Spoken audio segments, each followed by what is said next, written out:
pretty bad week. One of my classmates is having their birthday party, and I don't think I got invited. How do you know? Well, every day I get home from school and run to the mailbox. I say hi to Miss McClune, our mail carrier, and I say, anything for me? Like, I don't know, an invitation? And she says, Sorry, Callie, not today. I think I know why I'm not invited. It's a Lego-themed party, and I'm not really into Legos. I mean, they're okay, but I'm more of a big building block kind of girl.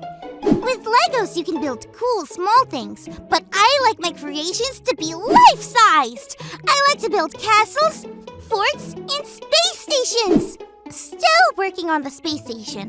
Have to get my building blocks to blast off into outer space first. Anyway, I feel so sad about not being invited to the party that I could build myself a cave to live in. I know Legos aren't my favorite, but I still wish I was included.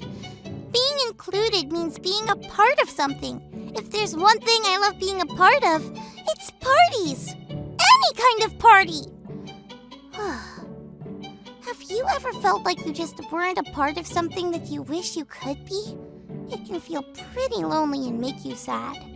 Maybe our Bible story will cheer me up. It's time for today's Bible story. It comes from the book of Acts, chapter 11. Peter was one of the people who had been closest to Jesus. After Jesus went to heaven, Peter went around telling people about Jesus. But some of Peter's friends felt like only some people should hear the good news. They wanted it to be a secret club only for people who were just like them. But God showed Peter that this was not okay. Then Peter told his friends the whole story. One day, Peter was praying and he saw something. It was like a dream. In it, he saw animals that he had never been allowed to eat before because they were considered to be dirty. That's what he had been taught ever since he was very young. But God said the rules were changing and these animals were clean. He said that Peter could eat them. Peter couldn't do it. How could he break the rules? But God told Peter 3 times to eat the food, because what God was saying now was more important than the rules he was used to. After this, 3 men came looking for Peter. God had sent them. God told Peter to go with them, so he did.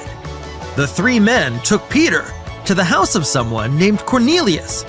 You see, while God was showing Peter this vision of the animals, an angel of God visited Cornelius and told him to find Peter and bring him to his house.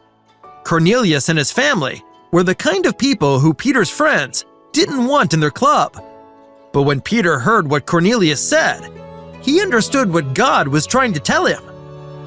God wanted everyone to hear the good news of Jesus. Anybody who believed in Jesus could be saved and be a part of God's family, because God can deliver everyone. Peter shared the good news of Jesus with them, and they accepted it and were thankful. Peter's story taught him and his friends a very important lesson.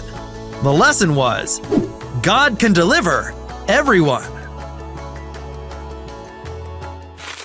What a cool story! If Peter hadn't gotten that message from God, we may have never been able to hear about Jesus either. Isn't that crazy? You might have noticed that I'm not sad anymore. Well, during our Bible story, Miss McClune came and she said, Callie, there's a letter for you. It looks like an invitation. And it was! I am invited to the party! She even wrote a special note on the invitation. She says that she knows I'm not a big Lego fan, so I should bring my building blocks. Can you imagine? Big building block castles with a bunch of Lego castles inside. Doesn't that sound amazing? Maybe we can all figure out together how to make our Legos and building blocks blast off into space, and we can build space shuttles together. Anyway, it feels so good to be included. No one should be left out, right? I'm probably feeling a lot like the people in that house where Peter shared the good news of Jesus. It's like the best party ever, and everyone is invited because God can deliver everyone. Remember that, friends. Thanks for learning and growing with me.